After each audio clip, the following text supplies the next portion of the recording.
Welcome to the Queer Spirit Podcast. I'm your host, Nick Venegoni. Here we have conversations with artists, healers, and activists who enliven the LGBTQ communities and who empower our queer spirits to flourish. My guest today is Ed Wolf. Ed is a storyteller and HIV/AIDS educator who has been working continuously in the epidemic since 1983, as chronicled in the award-winning documentary We Were Here. He has developed an HIV-related curriculum and trainings for both national and international organizations and institutions. He has facilitated trainings for counselors working in clinical trials in Lima, Peru, as well as South Africa, Uganda, and Zimbabwe. San Francisco's Exit Theater calls Ed a legendary wordsmith, activist, and performance artist whose work is full of memory, momentum, and wit. On the show today, Ed shares how he weaves his love of storytelling into his HIV education to reach people's hearts. We also talk about spirituality as a resource for connecting communities, and his one-man storytelling shows which he is taking on the road. Find more about him at edwolf.net. Hi, Ed. Welcome to the show. Hi, Nick. Thank you for having me. So, Ed, two of the main identities I know about you is that you are a storyteller and that you're also an HIV educator and activist. And I'm curious, which of those things came first for you? Yes, boy, I do think about that often. I think, I'm the oldest of 10 children, and I grew up. My mother was an excellent storyteller, and I think I developed from her the ability to do that, and also how important it is, especially if you're in a car with 9 other children, the power of having a good story to tell people, to fill the time, to get people to listen. So I think I've been telling stories from the very beginning. And then when the AIDS epidemic began and I kind of found my spot in it, storytelling ended up becoming a really important tool for helping people outside and at times inside the epidemic have a sense of what was happening, give people an opportunity to have an emotional response about someone or some aspect of the epidemic. And now, all these years later, I tell stories about the epidemic all the time. And I realize that it's keeping people who died of AIDS alive for me, but it also impacts people's hearts and minds in the here and now, people who weren't alive then or who just don't know a lot about the epidemic. Mm-hmm. And what I think I know about your storytelling is that it's pretty much all nonfiction. Is that correct? Oh, yeah, it's all true. Yeah. And were your mom's stories growing up, were they nonfiction also, or? As far as we know. Uh-huh. Were there any that you questioned? There were some that we questioned because we couldn't believe that our mom would do something like that. And then she would take them back. But the older I got, the more I realized she was coming out about some things that had happened to her as a young woman that didn't feel acceptable to us. And my sisters especially would say, "Oh, Mom, that never happened." And my mother would take them back. It's very poignant. Oh, she would say, "Oh, yeah, I was just telling you a story." No, or she was like, for example, there's been a lot of kids and there's been several different husbands. And she was telling us a story about getting pregnant between the 2 husbands and what she had to do about that. And there was pushback from my sisters going, oh, that didn't happen. And my mother just took it back. But I realize now it totally happened. She was trying to get something off her chest. Yeah. Almost like confession in a way, maybe. Totally. Yeah. You talked about using story as a way to support and hold the people that you were working with during the AIDS epidemic. Can you give us in a nutshell how you got started working in Yes. the AIDS field and the HIV positive field? Back in 1982, when the epidemic was first beginning here, there was a nonprofit organization, volunteer organization called Shanti Project, and they were looking for people who would be willing to be like a buddy to somebody who had AIDS. And I saw the ad for it, which was very compelling. It was a skyline of San Francisco with a huge eclipse hanging over it, the darkness and the light hanging over the city. And I thought, well, maybe I could do this. So I applied and went. They had a 6-day training that you had to successfully complete in order to become a volunteer. And I took the training and I became a volunteer, and I turned out to be very good at it. And then that led me to get on staff, and then I started working at the AIDS unit at San Francisco General. Then I moved into training, public speaking, and then it just took off from there. Mm-hmm. And did they talk about the ways to relate to the different people that helped you think about using storytelling as part of that?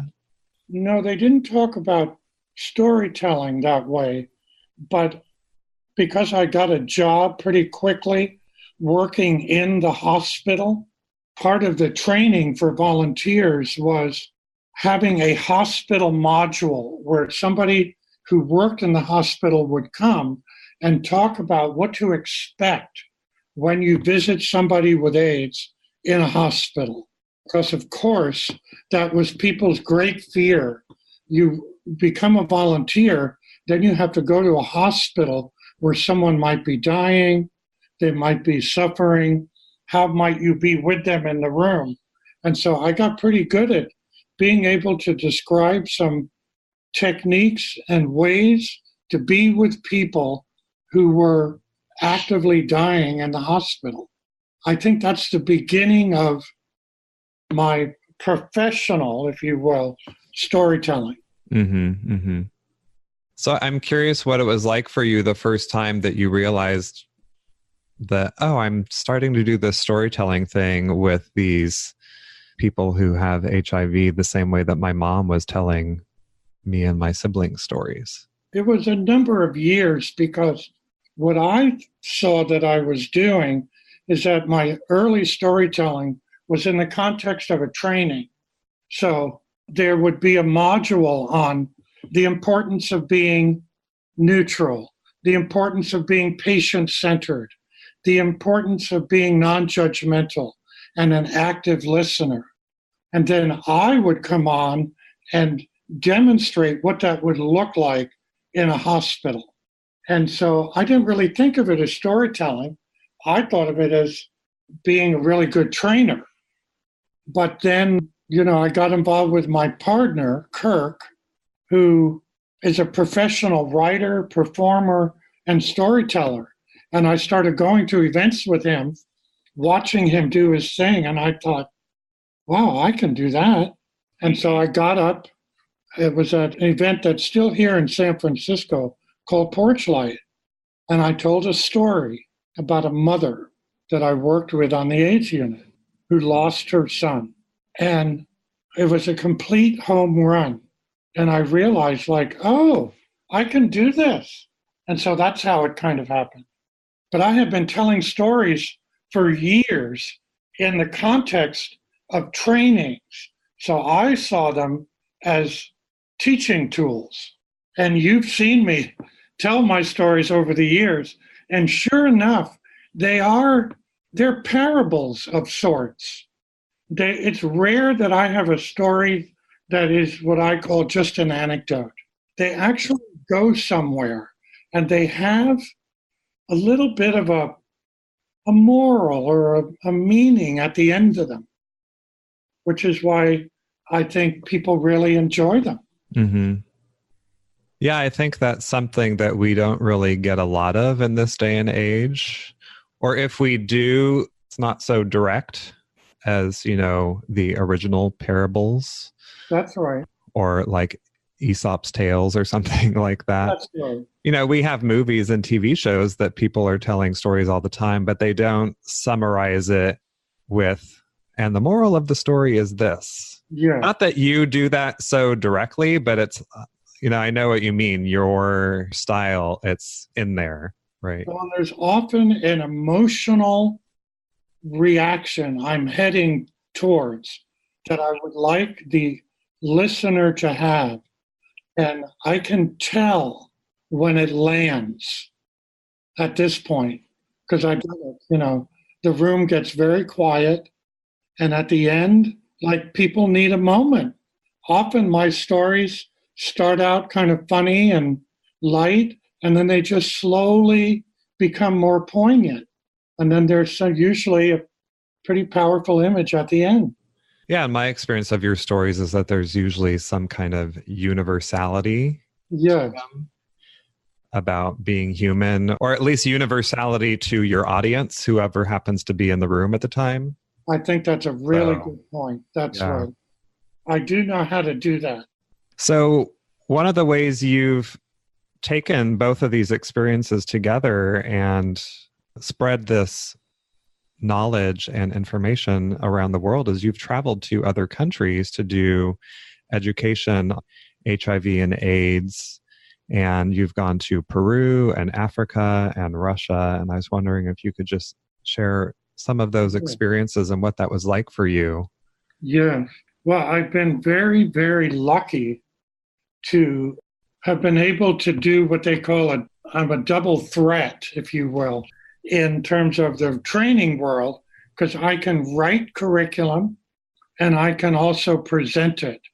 So I've had great opportunities to work overseas in the prep field. So developing materials that help people understand what prep is and how to support people in staying adherent to prep. And so that work took me to South America and also to Africa. Can I pause you quickly and have you briefly tell the listeners, in case there's someone who doesn't know what PrEP is? So PrEP is a medication which, if taken daily, can hugely reduce someone's risk for HIV infection.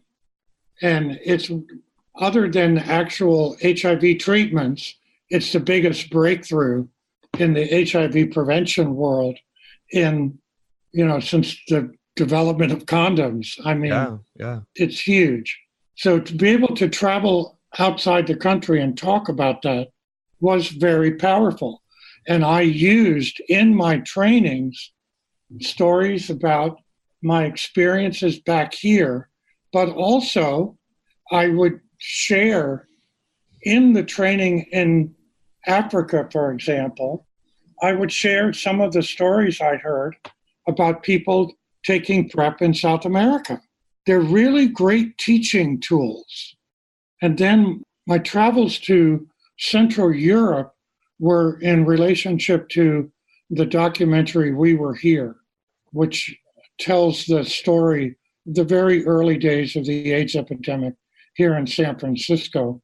And I'm one of the people featured in it. So I got to travel broadly with the film, and there was a lot of storytelling involved with that as well.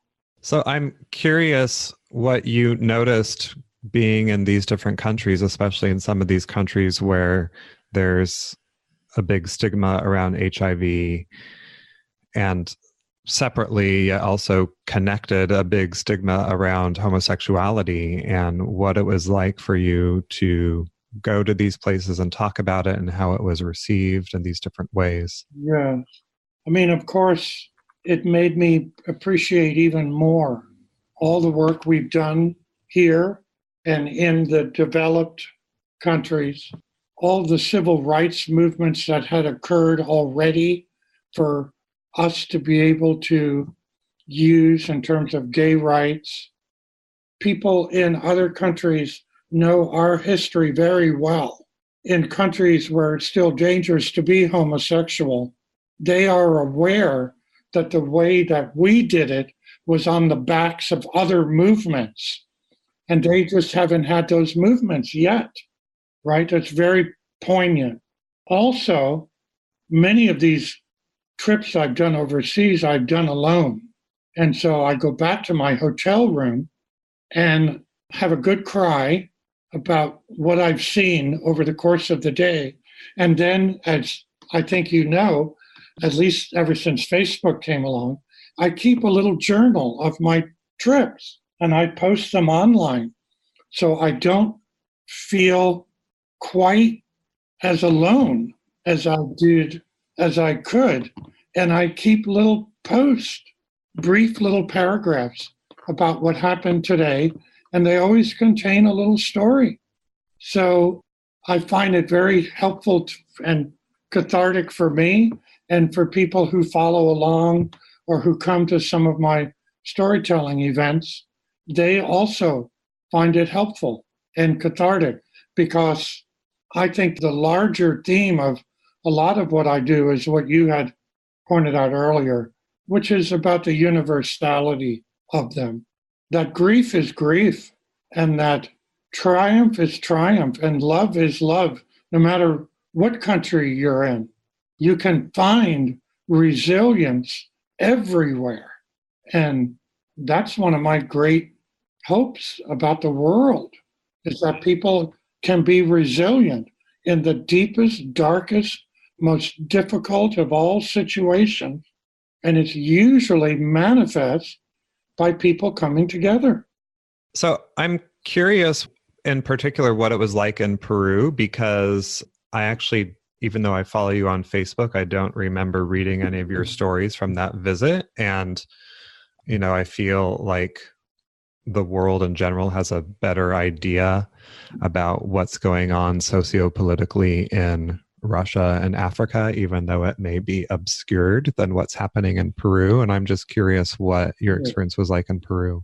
Well, my experience of Peru was my first really big overseas experience. So I'll always remember that especially vividly. This is where the beginning of the PrEP trials began, were in Lima. And the clinical trials were up and running, but people were having trouble adhering to taking the pill once a day. So they hired me and my colleague, she was a PhD, to come in and develop a training on adherence, how to help people take a pill a day, which to us in the developed world is like, what's the big deal? But when we got there and got a sense of the lives that people were living, it was hugely eye-opening that it's easy to take into consideration, for example, that how easy it is to take a pill every day when you live alone, or you have your own space, or that you don't have somebody going, what are you taking? Or why are you going into that HIV clinic to get that pill? All of these issues were hugely alive in Peru, in Lima especially, where the experience between the have and the have-nots was so dramatically intense. And I was so moved by the outreach workers there who wandered through these very poor neighborhoods trying to find people who are at risk of HIV and getting them to come into the clinical trials. And of course, it's out of that group that PrEP was proven to work and then became a tool, an HIV prevention tool for the rest of the world. I mean, it's huge. It's what's happening in Africa right now, trying to develop vaginal products that have Truvada in them that women could use in their own bodies to protect themselves. And once the efficacy is proven, it's going to change the face of HIV prevention. for women around the world, but it will have come out of these clinical trials in these very kind of foreboding places in Africa. Very moving. So did you find a way to help the people in Peru understand or find a way through that? Yes. And once again, big surprise, I went all the way back to the very same tools I learned when I became a Shanti volunteer. Neutral stance, non-judgmental, client-centered. What does the client think about taking a pill every day? Like, here's the difference between going, so Nick, you're taking your pill every day, right? And you go, mm-hmm. Versus going, so Nick, we've been hearing that for some people, it's actually difficult to take a pill every day. I'm wondering, can you tell me, how is it going? Just that switch alone opens the doors for clients to be able to tell you the truth. So being client-centered, actively listening, being non-judgmental, hugely helpful. And I know what you do for a living, besides everything else you do, and that these are client-centered counseling skills that you undoubtedly use in your own practice, and how beneficial they can be to people who are coming to you with a problem or something they'd like to talk to you about, right? They're the same tools over and over and over again.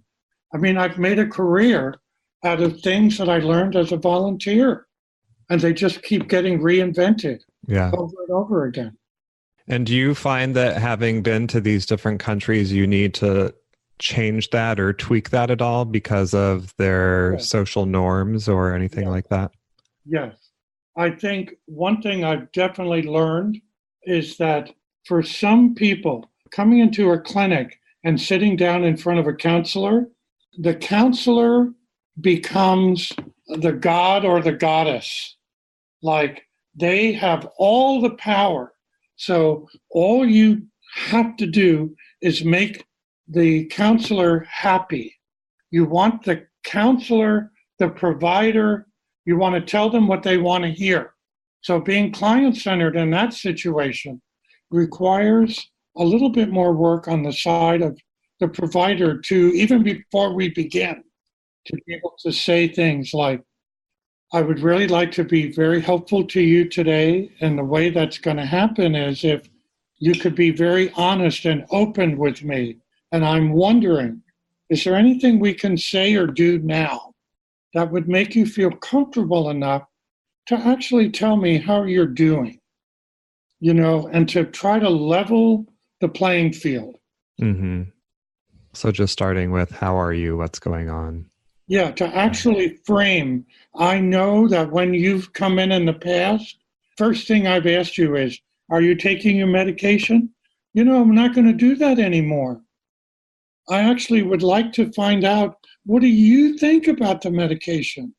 Does it work for you? And then the results are really different. Then we actually find out what someone's issues with the medication are. Mm-hmm. Yeah. So Ed, another big part of you that I know is important in your life, and part of the way we met is through your spirituality.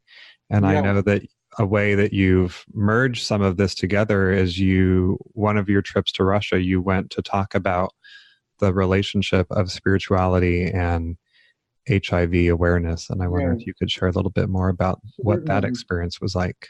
Certainly. I was going to say like many queer people, but maybe like most people, I was raised in a very religious family. In my case, a Catholic family. And even though growing up as a queer youth in Catholicism can be a very painful and conflicted experience, the one thing that it did do was imprint on me this sense that there is a larger something outside of me that is going on.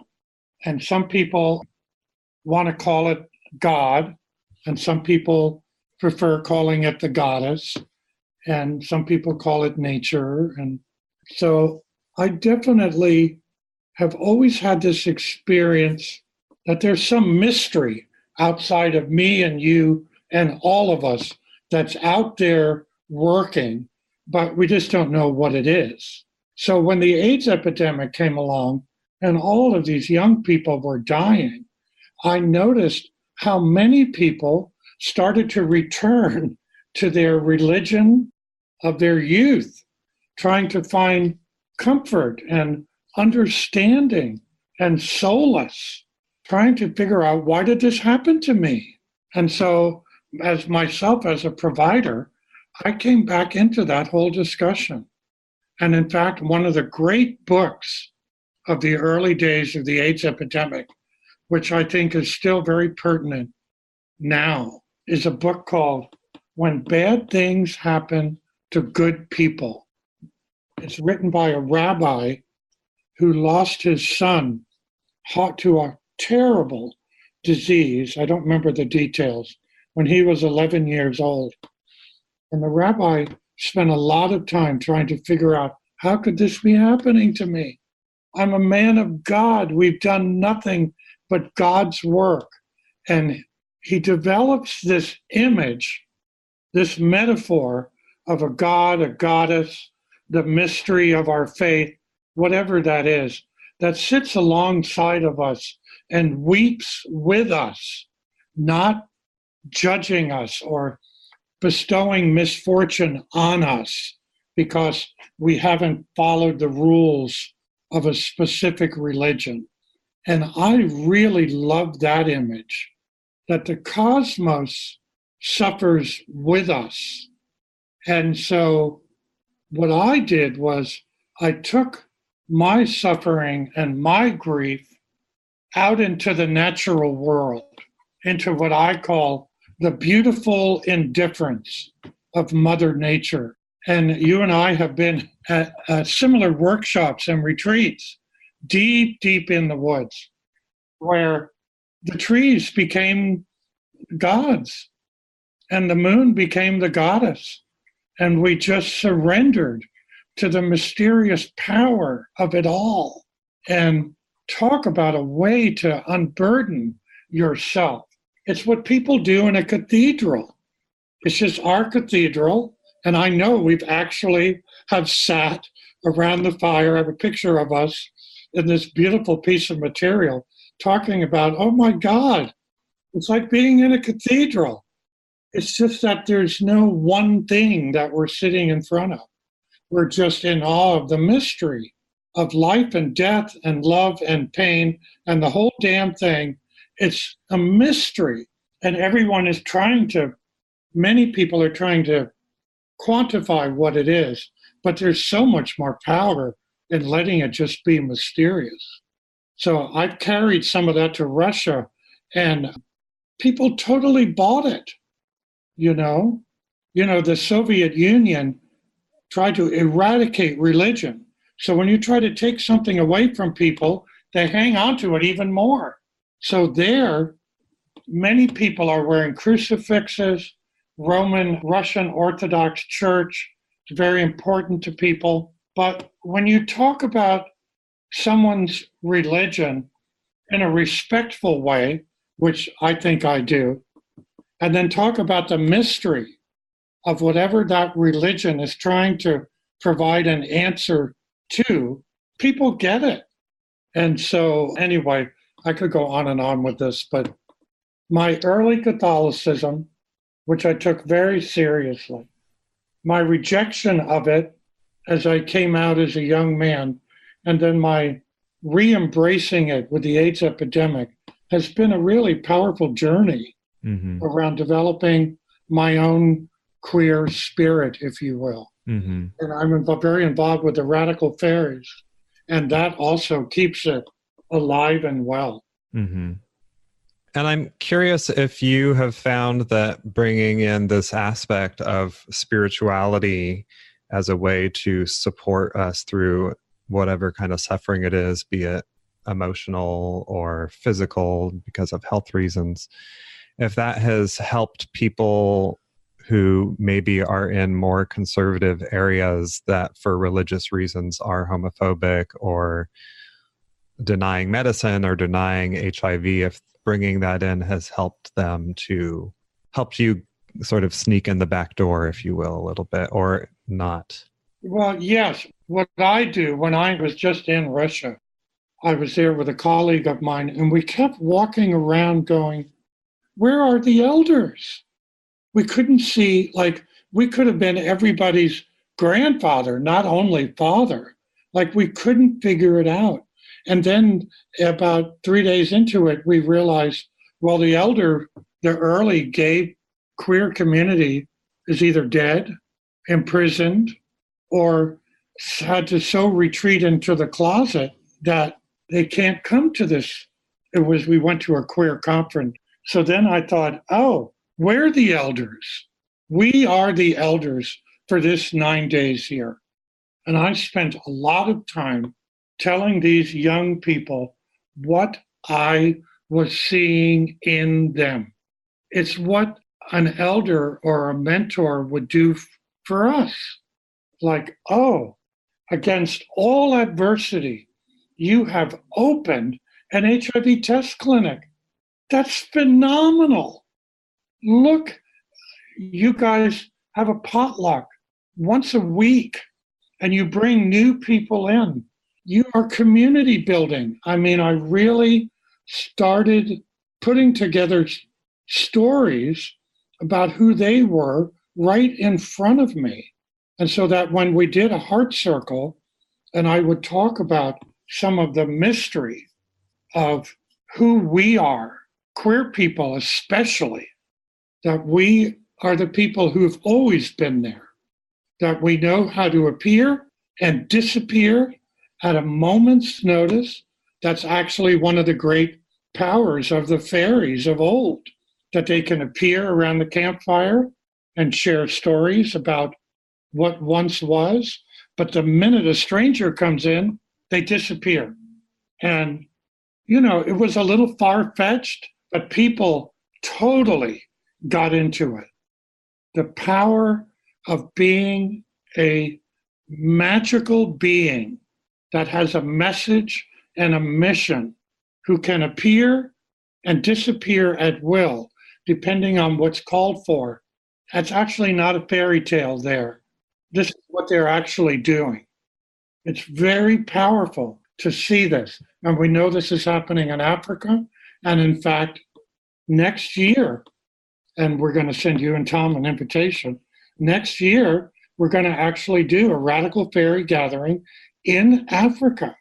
And we're going to try to get as many people from as many different African countries to be able to come together for 9 days and explore some of what we're talking about. Wow, that sounds really powerful. Oh, yes. Yeah. It'll be outside Cape Town in February 2020. More to be revealed. Okay. So moving forward to the recent past and the future, you've also been doing one-man shows. I am so lucky about the way I'm a Pisces, and I don't know what you or your listeners think about horoscopes, but Pisces are known to be kind of fish who just swim along and follow the school. And then every once in a while, if something interesting pops up, they'll kind of go for it. And this has been kind of one of the big lessons of my life, is that I saw an ad in the paper, Shanti volunteer. I became a volunteer. It led to the next thing. And so I've often been asked to come and tell a story here and tell a story there. Somebody last year saw me do a story somewhere and said, you should go down to the Exit Theater and meet someone. I did a story, and all of a sudden they said, why don't you put several stories together and put a show together? And I thought, well, okay, I can do that. So I did a show, of which I know you and Tom saw, and I used some of my AIDS stories. And lo and behold, it was a hit. It was called It's Hard to Explain. And now in a month, I'm going to Florida and taking it on the road. So it's very exciting. It's going to do what I want my stories to do, which is to recreate a time and place that doesn't exist anymore with people who don't exist anymore, and paint a picture of how it was and pull through some of the threads back then into the here and now that might be helpful. And I'll be doing another show, thank you for letting me plug it, called Backpack at the Exit Theater this coming fall, the last weekend of September and the first weekend of October. And it'll be the same thing, a mixture of stories of my life before AIDS, the AIDS epidemic coming, and then the aftermath.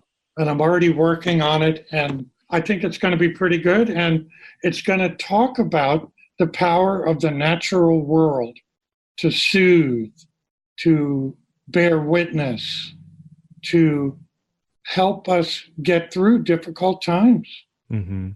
And then you also are hoping to get It's Hard to Explain into some other festivals, which may be coming up soon. So I will have the information and links for that on the show notes so people can find it there as well. Excellent. So Ed, can you share with us a person, practice, or experience that has supported your queer spirit to flourish? Well, of course, it's a developmental process. I'm like everyone else. I'm a work in progress. I do think being very involved with the Radical Fairies has been very helpful to me and continues to be so. I really like how the fairies are trying to hang on to the power and the importance of being the outsider.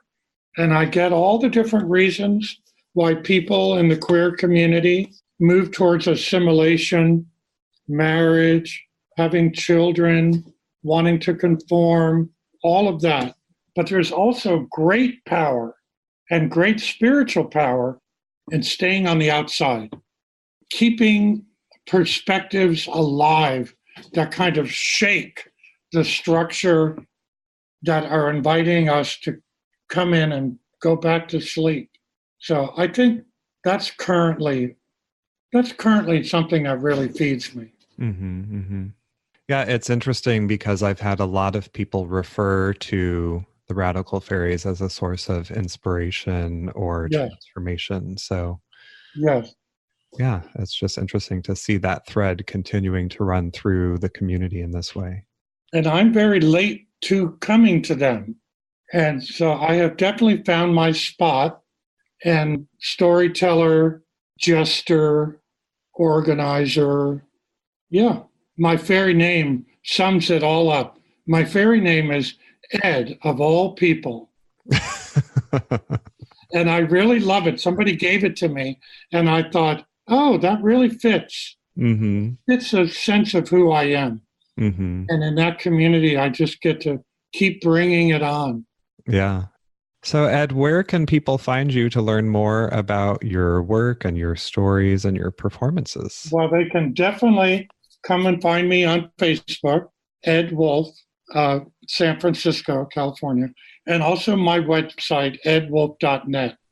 Okay, great. Well, thank you for being here and sharing your stories, and I look forward to hearing more in the future. Well, thank you, Nick, and thanks for inviting me. Do you feel lost or stuck, or are you alone on your healing journey? If you're seeking guidance or support, I'm here to help. I offer online coaching and counseling for queer spiritual folks from all over. Schedule your free consultation with me now by going to queerhealingjourneys.com. I look forward to supporting you on your path. To find the resources we discussed today, find the show notes at thequeerspirit.com. And if you enjoyed the show, remember to subscribe, rate, and review on iTunes.